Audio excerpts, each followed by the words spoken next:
I have a confession to make. I don't know what I'm doing. I really don't. I started this 1 year life-changing challenge because I wanted to make a difference in my life, and I wanted to change my outcome. I wanted to do all sorts of stuff, and yet I'm going at it not knowing what I'm doing. I research and I read and I learn and I try to implement as much as I can, but let's face it, we're all different.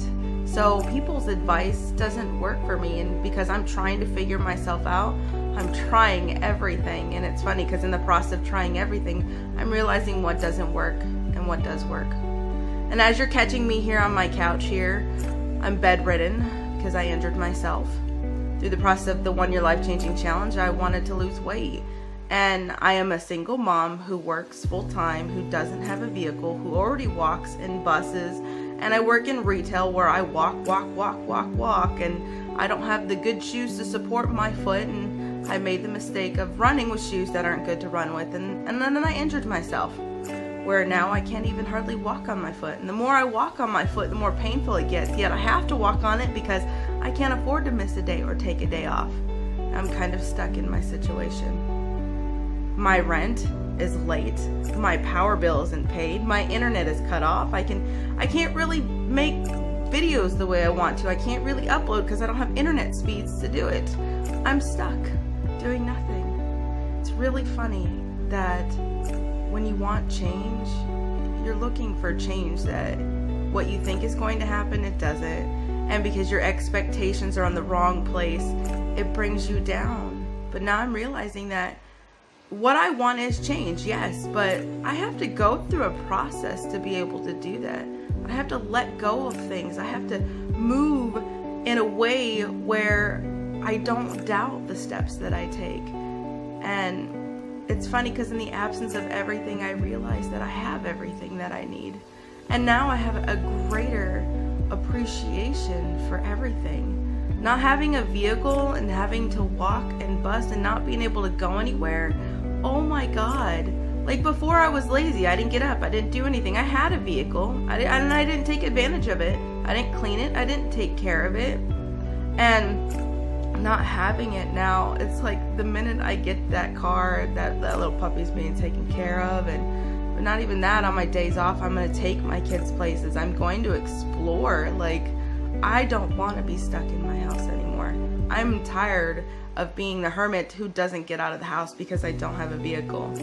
And through the process of not having one, I've gained this deep appreciation for a vehicle. You know, there's so many things in life that we go through and we find them, they're struggles and they're hard. Well, they're not hard. The problem is you're lacking appreciation for something somewhere. So God takes it away from you, because without it, you really start to understand and see what you have in a totally new light. I mean, money was a big one for me because my mom didn't teach me how to spend money or save or invest, or, I mean, you're not really taught about that in school either. You're not taught about bank accounts, like what it is to live in the real world. You're not taught that in school. In fact, actually, you're overwhelmed with other stuff, and all your time is wasted in a period where you should be exploring yourself and understanding who you are. That's okay. I mean, we go through these things. I mean, we're put through these things because I can't enjoy money. I can't enjoy freedom until I understand what it means not to have it. And now I understand that. And it's funny because I'm in like the biggest standstill in my life. Literally, I can barely even walk. I can't pay my bills. I can't do anything, but yet I'm in complete peace.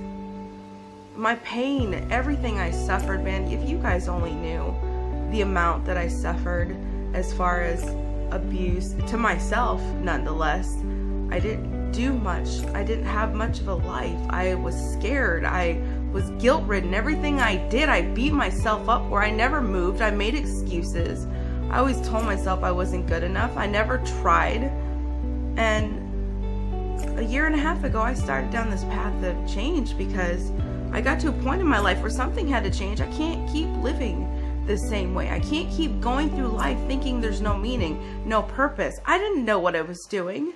In the process, I met people, I worked, I made mistakes, I fell, I did so many things wrong. I've said things to people that I can never take back, And I've lost wonderful people in my life for that, and I have to suffer with that daily, which I totally understand because I made my mistakes, but I can't beat myself up. And if people can't forgive me, then I have to let that go, because if I hold on to that, then in a sense, I'm never forgiving myself for what I did, and I want to move forward. And I want to share this with you because I know you're probably struggling. Even if you want to put on a good show, everything is fine and dandy, when you go to bed at night, there are some demons and there are some things that get to you too.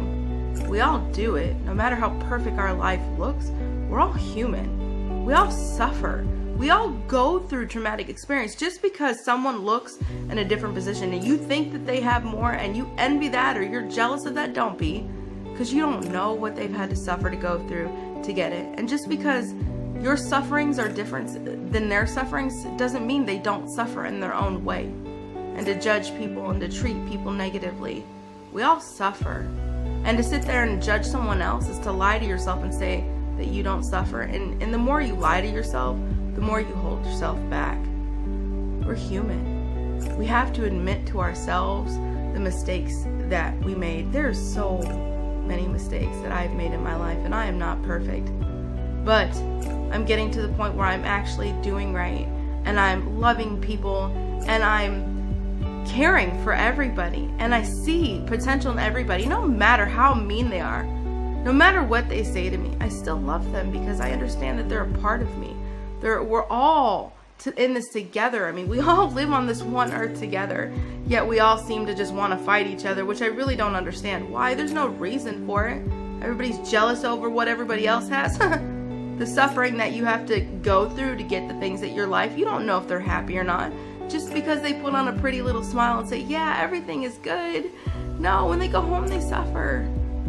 And don't ever believe, excuse me, don't automatically believe everything people say to you. They say things because that's what they know that you want to hear. A lot of the times we're doing everything in what we feel is our best interest to be able to, do the best that we can in the moment that we have. Yes, we make mistakes and we do bad things, but at the moment, we're doing them out of good intention. We're doing them to relieve something, to cater to something, to give to something that we care about.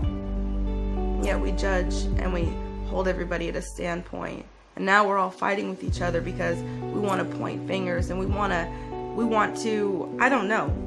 I'm still baffled by people. Like, I'm still learning people. But I also know that we can't judge people. We can't point fingers. We can't assume. And we have to learn to forgive everybody. We have to forgive ourselves. We have to move forward.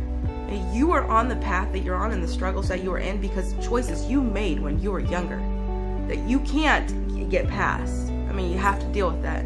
I am in the position that I am because of choices that I made, decisions that I made. It's not anybody else around me. It's not the government. It's not people around me. It's not my neighbors. It's not my friends. It's not my kids.